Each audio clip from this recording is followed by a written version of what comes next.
So, Caleb, if you're up for taking that first opening, and then we can kick it over to Adam, thanks again for being here, and the floor is all yours. Sure.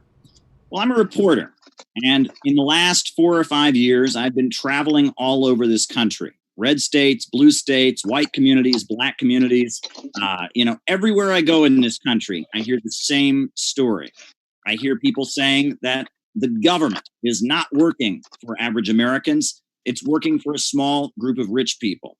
I hear people say that the government is taking our rights away. It's taking our right to own firearms away. It's taking our right to free speech away. It's violating our right to privacy. The police are kicking down doors. They're violating our rights. Everywhere in the United States, there's a big awareness, number one, that the government works for somebody other than the domestic population. And number two, that the freedoms that have long been touted as the example of how great the U.S. society is, those freedoms are gradually being rolled back and eroded.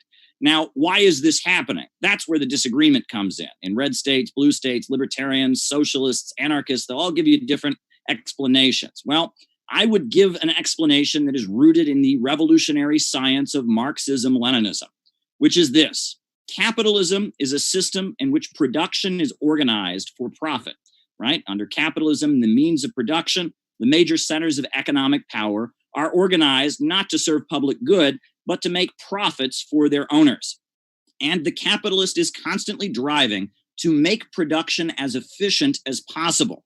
And that means advancing technology. So you can hire fewer workers. The workers that you do have, you can make them easier to replace by de-skilling the jobs.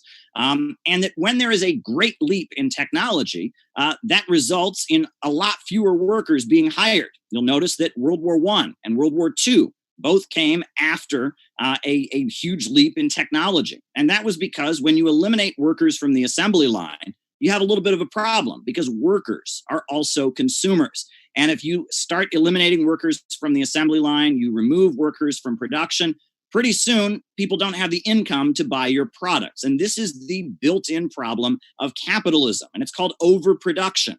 And when there is a huge leap in technology, you have a prolonged crisis of overproduction, where the living standards of the workers dramatically decrease, the ability of the capitalists to sell their products decreases, the rate of profit that the capitalists make from selling those products also decreases, and you have an economic problem. And when society becomes economically less stable, there is a need to lock it down. As people become hungry and unhappy, as there's a more of a fight over resources, there becomes a need on the part of the capitalists and the rulers of the society to lock it down. They also fight amongst each other. They want to resolve the crisis at the expense of other capitalists. So one section of the ruling class will try to beat down another section.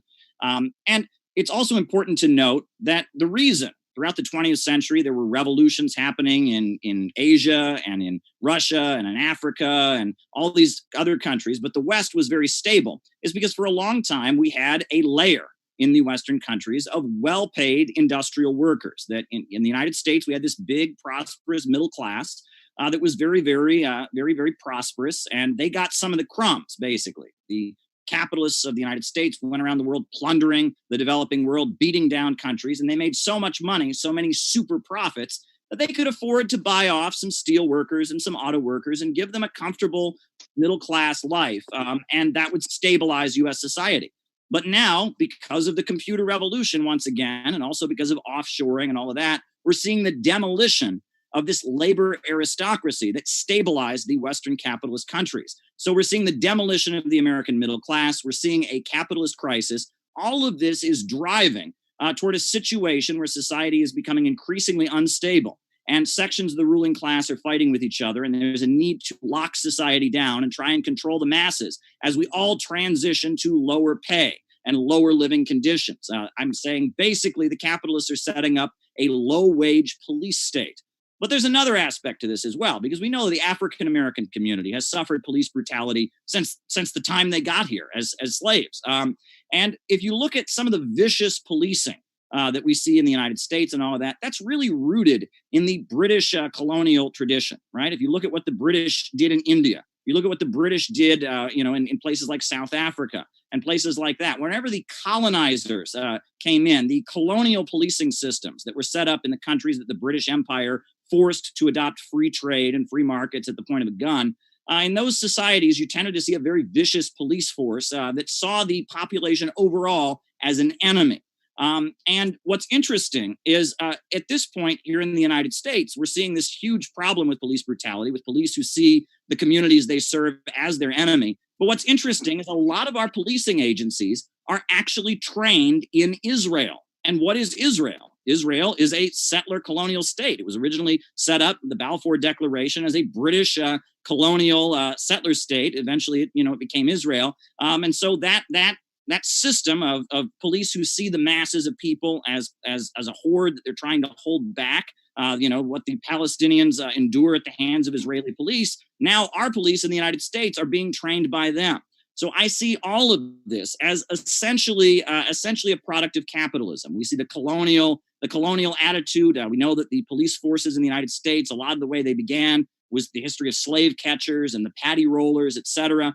We know about the capitalist crisis this is going on. And I see this crisis of police brutality and racism we're seeing in the United States as a symptom of capitalism in decay, necessitating that we move toward a system where the economy is organized to serve the people.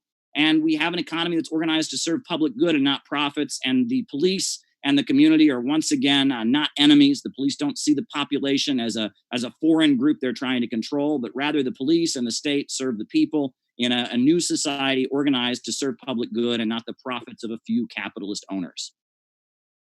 Thank you very much, Caleb.